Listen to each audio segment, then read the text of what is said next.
huge franchise. I'm just going to go out and say Mortal Kombat is a huge franchise. But what do you think it is about Mortal Kombat that makes this franchise such a like global favorite? Well, I think it's the characters within it. I think the characters are the fundamental key ingredient. And then what the guys at NetherRealm have done so beautifully, so expertly over the years is they've known what the ingredients are that make Mortal Kombat up. And I talk about ingredients because over the last couple of years, it's been talking about, I've been really analyzing all the various different elements that are within it so we could get the tone right. So I think they understand, and they built and built and built and really focused in and made this very, very clean, singular kind of piece of IP that you really understand. So, but it's all built on the characters. I think the characters are the heart and soul of it.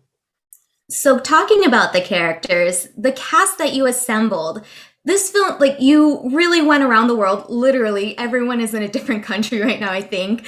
But the cast you assembled for this film is truly global, truly diverse, and truly talented. What can you tell me about working with this cast? Well, they were all, it was an amazing experience. They're all fantastic. It was a really great family atmosphere. And we all just, it was a really great feeling on set. It was really hard work. There were times when, you know, the pressure was on, but it's an incredibly, all of them brought an enormous amount to the table and really to delivered on that. So that and they all came with great ideas about their character. They'd all done their homework. And they all came ready to work, and that actually made it a really great experience. They're all casting these guys was a process that each character needed a certain specific set of key pieces. Joe Taslim needed to be Sub-Zero because Joe is an extraordinary martial arts fighter. He's got great screen presence. And he's actually a really good actor as well. And so he had the right balance of who's going to play one of our main bad guys. Someone like Josh Lawson, who plays Kano, we needed Kano to deliver this mixture of someone who you really didn't like at all, is the worst human being in the whole movie. In fact, he's the worst character as a sort of a character study in the film, but he's also extremely funny. And Josh is a very gifted comedic actor. So we needed someone who understood the sort of comedic timing that was baked into and a lot of his lines are just Josh's improv. Jess did an amazing job with Sonia because Sonia is very earnest and honest and authentic, and she did a great job of pulling it off. So they all came with all their natural abilities and just really hit it out of the park. So it's a great experience. I would say in talking with the talent, they first of all love you so much. They talk about how much of a great collaborator you are. When it comes to the stunts are epic. I will watch a scene and replay that scene kind of like in half speed just to like understand that choreography. And as I understand, that was also a very collaborative process. What could you tell me about preparing the talent that had a martial arts background to then work with talent who may have, taken a class once or twice before, but didn't come from that background? Well, the key, I think, was that, let's use Jess as an example. Jess is not a fighter, but she's really coordinated and super athletic and put the time in to learn certain things where she needed to. Joe, on the other hand, or Lewis or Max, they came with their brains completely programmed of a lifetime of fighting and training and they just put the time in before, and then they could come in. And so Chan Griffin, our fight choreographer, and Kyle Gardner, the stunt coordinator, those guys were incredible, and their team of stunties were just an amazing group. And we all just, I believe that when you collaborate and communicate really clearly and take everyone's ideas, doesn't mean I use everyone's ideas, but I take in their ideas, and most of their ideas were excellent. It was just sometimes I'd have to think, no, that doesn't quite work, or that. But everyone's ideas just built and built and built, and just upped the ante all the time, and just made it better and better and better. Joe had many wonderful ideas. Hiroyuki Sanada had many wonderful ideas within their fight that Chan had choreographed, and Kyle. And so it was just this great combination of respectful, lovely people, all just working to help make each other better and to make the sequences as good as possible. So yeah, that was a really enjoyable part of the process. That sounds like the dream, honestly. Like everyone kind of working together in a very lovely way. Yeah. So that's the fighting component, but there's other parts that are visually striking. I hearken to that opening scene, in Japan, and how the details I feel like were very authentic. And when you see the costuming on your different characters, can you walk us through the process of how you envisioned these characters to take them out of like the video game world and into our like real world? Yeah. So three people need to be mentioned. Naaman Marshall, production designer, unbelievably talented human being. Cappy Island, costume designer, unbelievable, so brilliant. And Sebastian Ciaflegone, I butchered his last name, but he was the concepts artist that worked with Cappy on the costumes.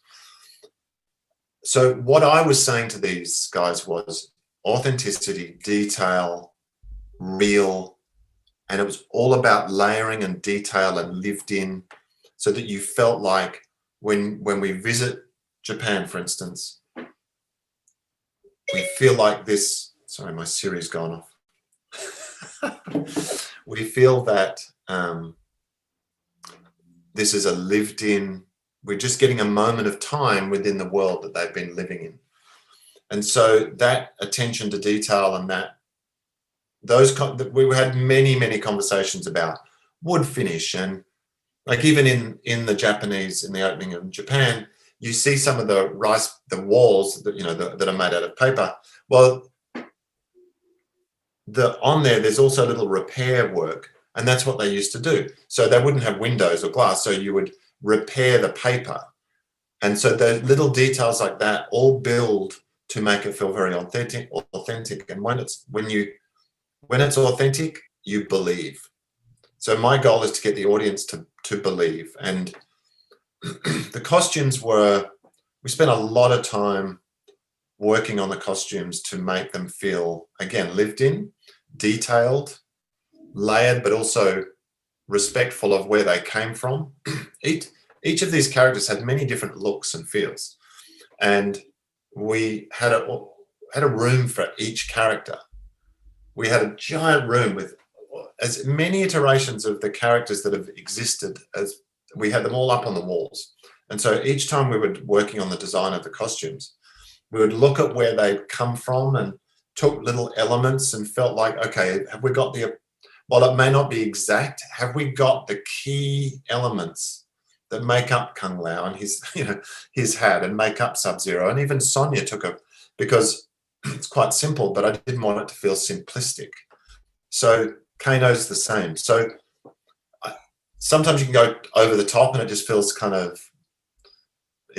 like it's just affectation. So it was just a balancing act of that detail and texture. So this movie is big. It's a lot of fun. I imagine that filming was a very memorable experience. I can't comprehend how many stories that everyone has, but some stories that I've heard have been the time Joe Taslim ate a whole box of popsicles after dinner, like all the popsicles. Do you have any fun stories from the set that you can share with us? Well, Joe ate I mean, he's a physical specimen, that guy. He's unbelievable. He eats the worst food. He's always eating. I don't know how he does it. But, well, one funny thing was Ludi Lin was always, every time we'd be on set, he'd always come up to me, Simon, I've had an idea. And he would always have these ideas. And he's sort of this very spiritual, sweet, he's a lovely guy, Ludi. I've had this idea. And then one idea he had in that scene with he and Cole, where the acupuncture goes in and he's repairing his wound and they talk to each other. That was all Ludi's idea, all that acupuncture stuff. And so he, as he's telling this idea, he told me like 2 weeks before we were shooting that scene, I said, Ludi, not now. I've got too much to think about. I can't think about acupuncture right now. He's like, okay. So then he comes back in. Have you thought about the acupuncture? I said, oh, Ludi, I'm not sure about that. I don't know. Let me think. Then on the set on the day, he says, I brought the acupuncture needles today. And the great thing about Ludi is he never, ever, ever lets go. He's just always at you, right?